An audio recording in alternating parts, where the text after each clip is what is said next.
जुआंव सी जेजूचो वेळ पावता देवाच्या मेंढऱ्याचें पास्क. ए शिसांच्या सांगाता जेजूचें निमाणें जेवण. जेजू शिसांचे पांय धुता. चॅप्टर 13.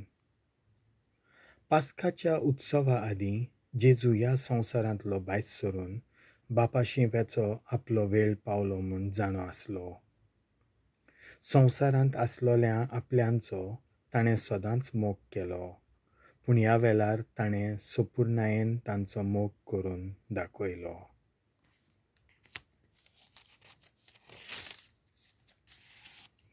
तांचें रातचें जेवण चलतालें. जेजूचो घात घेवचो म्हूण देंवसारान सिमावाच्या पुता जुडास इस्कारियोताच्या मनांत घालें.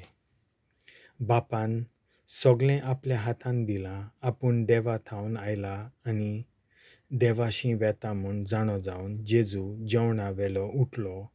ताणें आपलें आवरण काडलें आनी एक रुमाल घेवन तो आपल्या पेंगटाक बांदलो. उपरांत एका तोस्तांत उदक ओतून तो शिसांचे पांय धुवंक लागलो आनी आपणाक बांदलोलो त्या रुमालाक ते पुसूंक लागलो. तो शिमाव पेद्रू सोशें गेलो. पेद्रून ताका म्हणलें, सोम्या, तूं म्हजे पांय धुताय? जेजून ताका पोत्तिपाल केलो. हांव कोत्तां तें तुका आतां समजना, पूण मागीर समजतलें. पेद्रून ताका म्हणलें, म्हजे पांय धुवंक हांव तुका कदींच दिवचो ना. जेजून ताका पोत्तून म्हणलें, हांव तुका धुयना जाल्यार म्हज्या वांगडा तुका कांयच आसचें ना. सिमाव पेद्रून पोत्तिपाल केलो. तशें जाल्यार सोम्या, म्हजे पांयच न्हय बगर म्हजे हात आनी म्हजी तकलीय धुव. जेजून ताका म्हणलें, नाल्या ताणें फकत पांय धुल्यार पुरो. तो सगळोच नितळ आसा. तुमी तर नितळ आसात, पूण सगळे नितळ नात. आपणाचो घात कोण घेतलो आसलो तें तो जाणो आसलो. त्या पासत ताणें म्हणलें, सगळे तुमी नितळ नात. तांचे पांय धुवन जातूच आपलीं वस्त्रां घालून जेजू आपले सुवातेर परतून आयलो. ताणें म्हणलें, हांवें तुमकां कितें केलां तें तुमी समजल्यात न्हू. तुमी म्हाका गुरू आनी सोमी म्हणटात आनी तुमी सारकें उलयतात कित्याक हांव खरेंच गुरू आनी सोमी. म्हणटोच तुमचो सोमी आनी गुरू जावनूय हांवें तुमचे पांय धुले जाल्यार तुमी एकामेकाचे पांय धुवंक जाय. हांवें तुमकां देख दिल्या, हांवें तुमकां केलां तशेंच तुमीय करात. हांव तुमकां सत सांगतां, आपल्या दोनयाहून गुलाम व्हड न्हय, तशेंच पाटयल्लो कोण आपणाक पाटयला ताचेहून व्हड न्हय. हें जाणो जावन तुमी तशेंच करशात जाल्यार तुमी सुभागी. हांव तुमची सगळ्यांची खबर करिना. कोणाक हांवें विंचून काडल्यात ते हांव जाणो, पूण पवित्र पुस्तकांतलें हें उतर पाळोवन येवंक जाय. जो म्हजे बरोबर जेवणाक बसलोलो आसा ताणेंच म्हजेर खंट उबारली. हें घडोवन येतलें तेन्ना हांवूच तो म्हूण तुमी भावार्थ धरचे खातीर हें घडचे आदींच हांव तुमकां सांगून दवरतां. हांव तुमकां सत सांगतां, हांव धाडटां तांकां मानून घेयात, तीं म्हाका मानून घेतात आनी हांव धाडटां तांकां मानून घेतात तीं म्हाका मानून घेतात आनी म्हाका मानून घेतात तीं म्हाका पाटयला ताका मानून घेतात. जेजू घातक्याची येवजण उक्ती कोत्ता. अशें उलोवन जातूच जेजू सगळोच थरथरलो आनी उक्तेपणी ताणें म्हणलें, हांव तुमकां सत सांगतां, तुमचे भितरलो एकलो म्हजो घात घेतलोलो. तो कोणाची खबर कोत्तालो काय म्हूण दुबावून शीस एकामेकाक पळोवंक लागले. ताच्या शिसां मदलो एकलो जेजू मोग करी तो जेजूचे कुशीक जेवणाक बसून आसलो. देखून सिमाव पेद्रून ताका खुणा करून म्हणलें, तो कोणाची खबर कोत्ता? ताणें जेजूच्या हड्ड्यार बागावन ताका म्हणलें, सोम्या, तो कोण? जेजून पोत्तीपाल केलो, जाका हांव उंड्याचो कुडको बुडोवन दितलो तोच तो.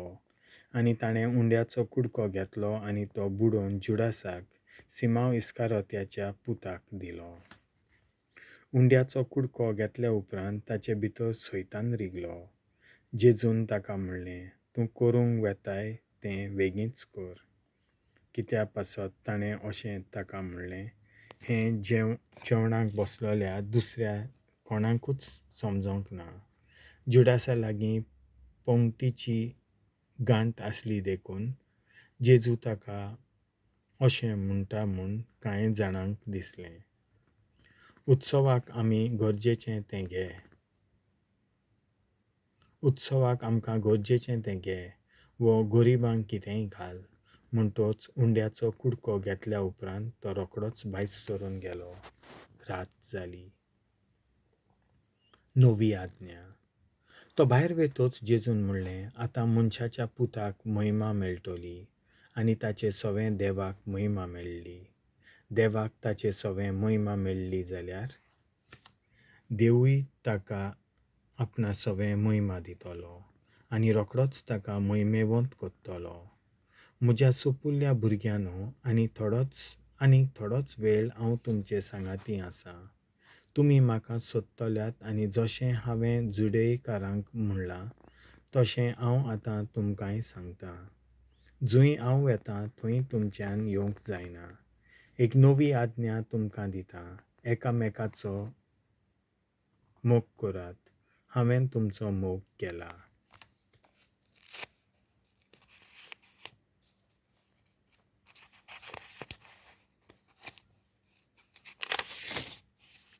तसोच तुमी एकामेकाचो मोग करात.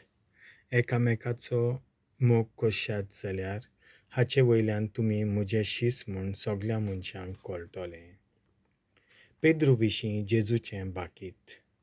सिमांव पेद्रून ताका विचारलें, सोम्या तूं खंय वेताय? जेजून पोत्तीपाल केलो, हांव वेतां थंय तुज्यान आतां म्हजे फाटल्यान येवंक जायना, पूण मागीर येतलोय म्हजे फाटल्यान.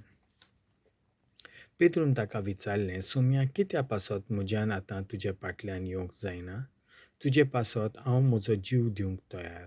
जेजून जबाब दिलो, हय, म्हजे पासत तूं जीव दिवंक तयार आसाय? हांव तुका सत सांगतां, कोंब्यान 7 घालचे आदीं 3 फावटीं तूं म्हाका वळखोनाय म्हूण सांगतलोय. देवाचें उतर हें.